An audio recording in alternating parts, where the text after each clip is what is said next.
د افغانستان اسلامي امارت د کار او ټولنیزو چارو وزارت د حکم او د هلمند ولایت مرستیال والي الحاج مولوي رحیم الله محمود صاحب په لارښوونه د ولایتي کمیټې د بیلابیلو چیمونو له لوري مرکز لښکرګاه کې د 15 امارتي ادارو د حاضري کنټرول او څارنه ترسره شوه. یادې کمیټې کې د ولایت مقام د کارکونکو چارو سرفرست رئیس مولوي محمد قاسم الحنفي، د اداري اصلاحاتو عملکي خدمتونو د دفتر مرستیال ملا محمد ولی حاجي خان او د کار او ټولنیزو چارو ریاست استازو ګډون درلود. د لیدنې پر مهال د نیکمرغلي اختر له رخصتېدو وروسته د ادارو د کارونو بهیر، د کارکونکو حاضري کتابونه، د رسمي وختونو مراعات، د دندو پر وړاندې د کارکونکو ژمنتیا او د ادارو د فعالیتونو وضعیت له نږدې وارزول سو. همداراز هغو کم شمیر کارکونکو حاضري او وضعیت هم وڅارل سو چې په رسمي وخت کې حاضر نه و. د ولایت مقام مطبوعاتي دفتر په راغلي خبر کې ویل سوي چې کمیټې د چارو د لا ښه تنظیم،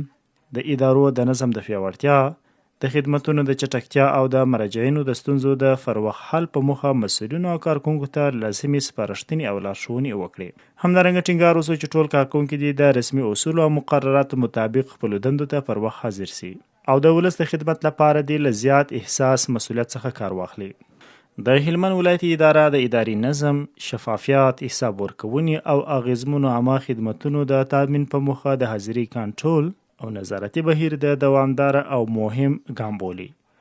او په راتلونکي کې به هم دا ډول څارنې په منظم ډول ترسره کیږي.